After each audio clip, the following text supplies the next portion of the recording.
So welcome back to the another video. In this video, we're going to discuss about Newton's gravitational law from Kepler's law. So hello everyone, this is Gaurav. I hope you all are doing well.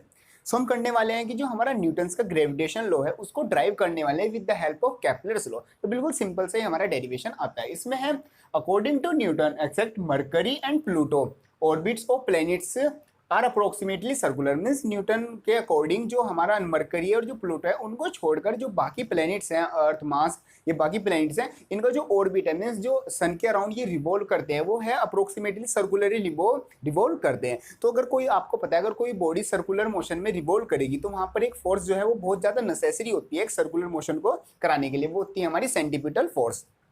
तो centripetal force is necessary, तो वहां पर एक centripetal force बहुत जरूरी होगी। तो उसकी वैल्यू होती है हमारी mv² अपॉन r। तो सिंपली यहाँ पर ये आता है now v is equal to d upon T. Means हमें पता है velocity is equal to distance upon time.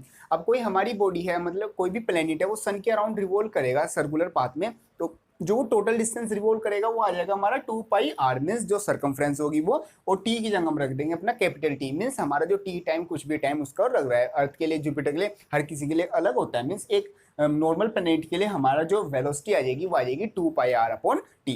Simply हमारा अब आ जाता है F is equal to mv² upon r। Means हमारी जो सेंटीपिटल फोर्स होती है वो होती है mv² अपॉन r। तो यहाँ पर हमारी जो v की वैल्यू है, v की वैल्यू उठाकर हम ये वाली वैल्यू रख देते हैं। इसको सोल्व करने के बाद आती है हमारी ये वाली वैल्यू जो कि आती है F is equal to 4 pi square mr upon T square. ये सिंपली हमारी वैल्यू आ जाती है। इसको मान लेते हैं अपनी सेकंड इक्वेशन। फर्स्ट इक्वेशन हमारी वही है सेंटीपिटल फोर्स वाली, mean centripetal force F is equal to mv² upon r। तो ये आ जाती है हमारी simple equation. But from the Kepler's law, next आता है but from the Kepler's law. Kepler's जो केपलर्स का हमारा थर्ड लॉ आता है उसके अकॉर्डिंग क्या होता है, टी स्क्वायर होता है डायरेक्टली प्रोपोर्शनल होता है आर क्यूब के। Means T square is directly proportional to R cube. और प्रोपोर्शनल साइन हटाने के लिए हम देते हैं कॉन्स्टेंट जो कि आ जाता है T square is equal to K into R cube. तो टी स्क्वायर की वैल्यू क्या आ गई यहाँ पर, के आर क्यूब आ गई। तो यहाँ पर जो टी है, टी की जगह हम अपना के आर क्यूब सिंपली रख देते हैं, तो हमारी वैल्यू आ जाती है। So force is equal to 4 pi square M R upon K R cube, ये हमारी वैल्यू आ जाती है। तो एक आर से हमारा आर कट जाता है और ये सारा मीन्स 4 पाई स्क्वायर एम,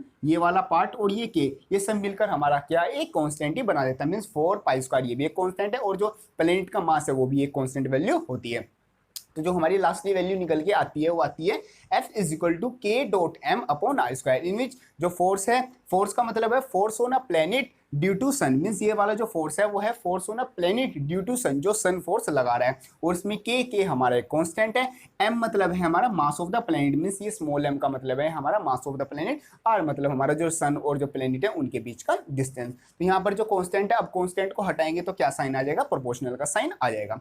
अब ये हमारा क्या है, force on a planet due to sun. Means क्या है, जो सन है वो प्लेनेट पर फोर्स लगा रहा है। अब यहाँ पर ग्रेविटेशन लॉ लग रहा है, मीन्स यहाँ पर एक म्यूचुअल अट्रैक्शन होगी। मीन्स अगर सन जो है वो प्लेनेट पर फोर्स लगाएगा तो प्लेनेट भी क्या है, सन पर फोर्स लगाएगा। Means F directly proportional to m upon R square है। मीन्स F डायरेक्टली प्रोपोर्शनल है मास ऑफ द प्लेनेट के। मीन्स जो फोर्स लगा रहा है सन वो किसके प्रोपोर्शनल है, मास ऑफ द प्लेनेट के। तो इसी तरीके से F डायरेक्टली प्रोपोर्शनल आ जाएगा कैपिटल M के। मीन्स जो फोर्स लगाएगा प्लेनेट सन पर वो आ जाएगा उसके जो सन का मास है उसके डायरेक्टली प्रोपोर्शनल, क्योंकि यहाँ पर क्या हो रहा है, म्यूचुअल अट्रैक्शन हो रही है। अगर सन फोर्स लगाएगा मीन्स सन फोर्स लगाएगा किसी भी प्लेनेट के मास पर, तो ऐसे ही मास मतलब जो भी हमारा प्लेनेट है वो लगाएगा हमारा सन के मास पर। तो दोनों हमारी इक्वेशन आ जाती है, ये हो जाती है थर्ड इक्वेशन, ये हो जाती है फोर्थ इक्वेशन। तो थर्ड और फोर्थ को हम कंबाइन करके लिख देते हैं जो कि आ जाता है हमारा F directly proportional to small m upon R square, ये वाली इक्वेशन, इनटू मतलब एंड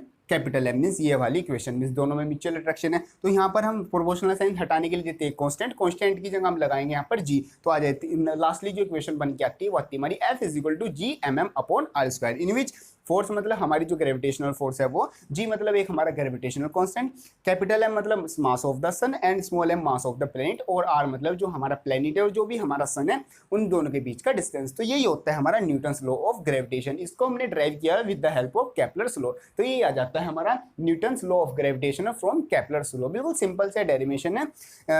CBSE बोर्ड 2021 के लिए तो ये हमारा एग्जामिनेशन में नहीं आने का, क्योंकि ये वाला जो केपलर्स लॉ के टॉपिक्स है ये हमारे सिलेबस से रिमूव कर दिए। बाकी इंपॉर्टेंट डेरिवेशन है, अगर मतलब ये होता तो ये जरूर आता। बाकी आप नॉलेज के लिए इसको देख सकते हो। सो वीडियो हेल्पफुल लगे तो इसको लाइक जरूर करना, जाते वक्त चैनल को सब्सक्राइब जरूर करना। मिलते हैं अपनी नेक्स्ट वीडियो में, तब तक के लिए थैंक यू।